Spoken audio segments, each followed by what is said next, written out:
Hello friends, welcome to Jiku Diaries, Paris 2024 Olympic Games. With me is SS Ramaswamy, senior journalist, and who is on his third visit to Olympic Games, as you all know. We did miss the last 2 days because I was sending individual, I can say, tour diaries of Paris. Here we are on the eve of the opening ceremony of the 33rd Summer Games in Paris, and the third time that Paris will be hosting an Olympic Games, and the first time in 100 years. SSR, where were you missing the last 2 days? The Jiku Diaries viewers were asking for SSR, and also those who have known you have been sending inquiries to you. So how have you been, and what have you been up to the last 2 days? I've been walking with you. SSR, apologies for making you walk all the distance, and yesterday it was surprising that we walked 14 kilometers. 14 kilometers. That was from leaving the room in the morning to coming to we actually went to the badminton center. From there we went to archery. And then we started our walk. Archery and Napoleon. So in between during our time in archery venue, we went to the tomb of Napoleon and came back.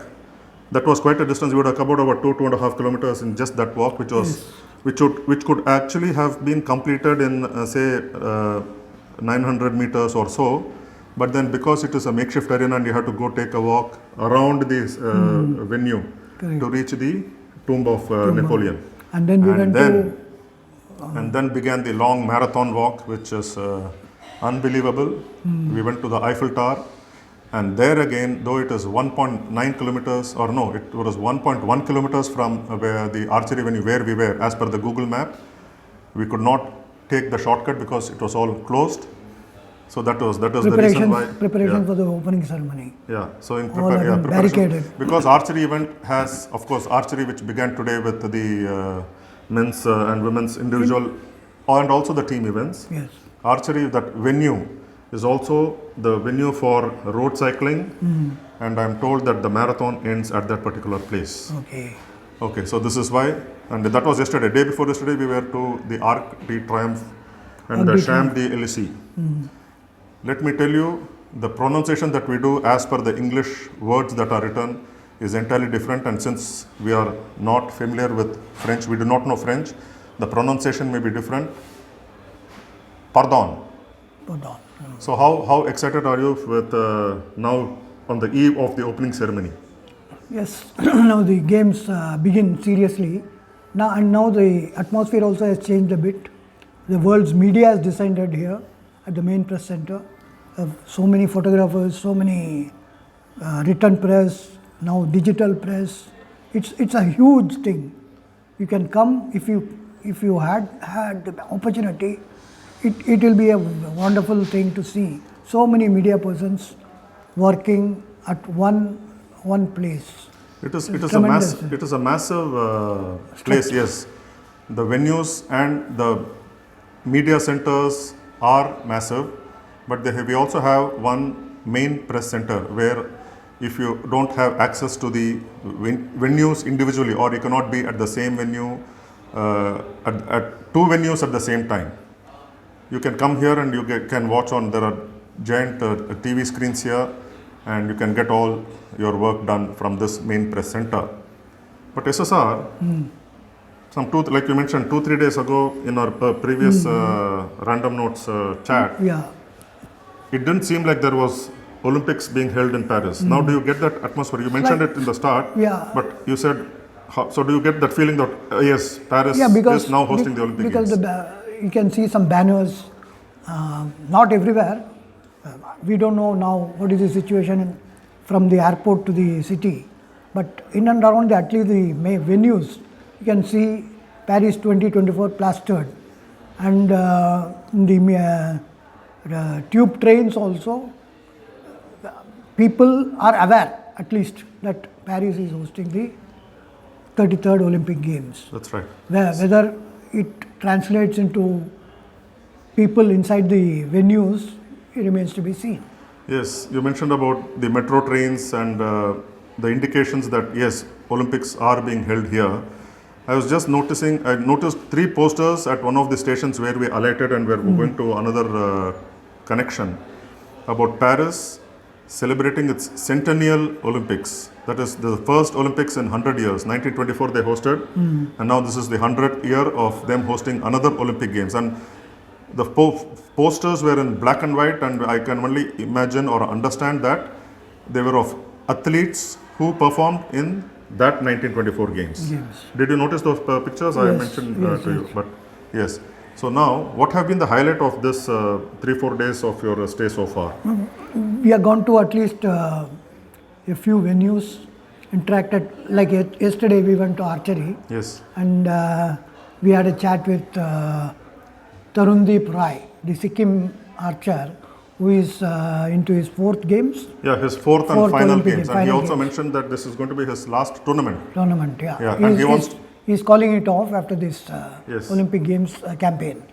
So And he started his 2004, Athens was his first Olympics, 2008, 2012, and then there was a gap.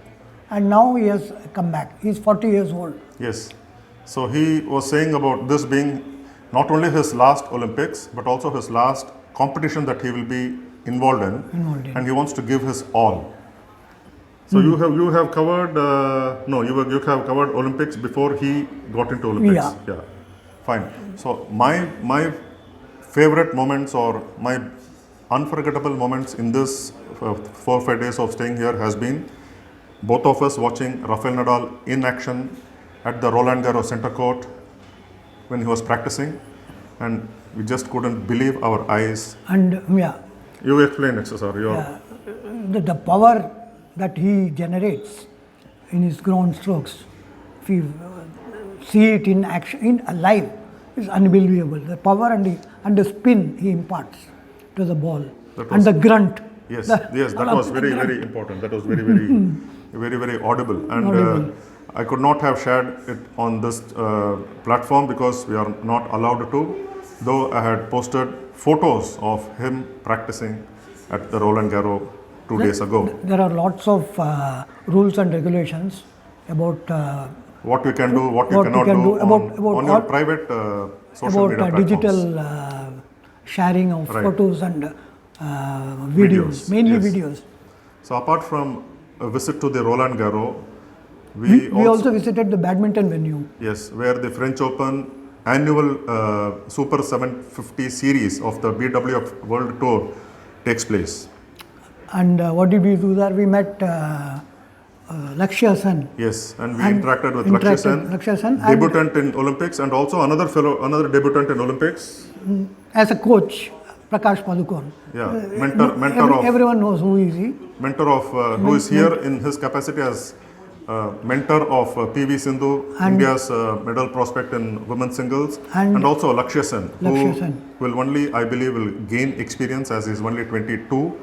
And he will be 23 just after the Olympic Games. So he'll only get better and better as years go on, and which also but Padukone stressed on.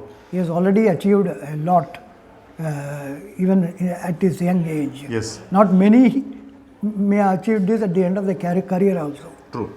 So this is what Prakash Padukone also, when talking to us, he said about how probably he has won too many at this young age, that he only was afraid, or he feared that he should be maintaining or getting better from here on, as he has at least 8 to 10 years of badminton career in him, at least.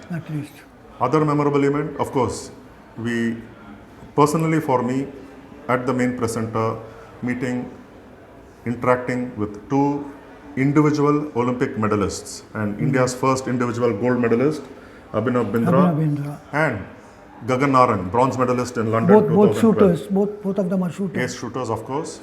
It was just, so of course, Gagan Narang is here in his capacity as chef de mission of the Indian contingent. Yeah. And he interacted with the Indian media today, this morning, here at the main press center. Yes. So just a informal chat where he gave information about the Indian contingent's stay in the village. And how they have come with a wonderful set of facilities. They have got, the Indian contingent has got on its own. Yes. It is for the athletes. They got a sleep expert Yes. to take care of sleeping problems of the athletes, and medical facilities, Yeah. top class medical facilities, which are available right down at their At the foot of their games village building, you can say, or apartment. Each one is each country has been assigned an apartment. Though we have not had the opportunity to visit the games village. So what Gagan Narang said was, this is an unprecedented move that the government of India and the IOA has set up this medical and rehabilitation center at the games village. And yesterday, in a conversation privately with a badminton coach, he was saying about how in the earlier games villages, the athletes, if they had to go for any treatment or this kind of rehab, they had to go to the venue of their events. But here now, since it is at the game at their own building, the base of their building, it's a very welcome thing, and that's what Gagan Narang also explained to us about having a sleeping expert who can. I never heard a sleeping expert Yes. traveling with the Indian contingent anywhere for any game so True, far. and also it is a strong medical team headed by a well-known Mumbai doctor yeah, Dinsha Padiwala. Pardiwala. Padiwala's uncle, Jal Padiwala, was a well-known athletics official, and his book on athletics was wonderful. The rules and regulations of each individual athletic event. That was like a Bible in those olden days for those who followed athletics and for the journalists also. Yeah, so we were mentioning about going to Roland Garros 2 days ago for to see the venue, and also, of course, our Indian doubles pair of Rohan Bopanna and Sriram Balaji were practicing, and that is why we were there for a media interaction.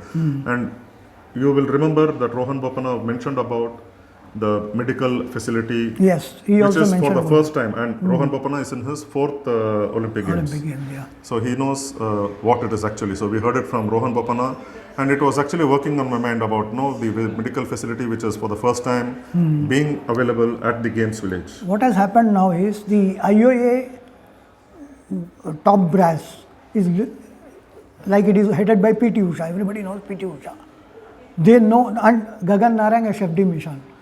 Olden days, there used to be some diplomats and this thing, that thing. They used to, or federation official. Non-sports persons. Non-sports person. Federation official used to be chef de mission. They didn't have any idea about the requirements of these athletes. These people, Gagan Narang is in his 4th, he has participated in 4 Olympic Games and won medals also. Bronze medal in 2012. So, and Commonwealth Games 2006, he was called the Goldfinger for his 4 gold effort.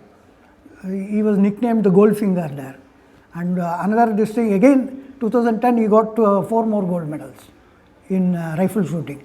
So they know exactly the requirements of athletes in preparing for their respective events at the venue, at the games. Where they are, they don't have to travel or lose out on certain of their probably they would be requiring rest. This is the edge the foreign, the advanced countries had. Now hopefully this will continue for the Indian contingent in future. And will only get better and better. Better and better. Yeah.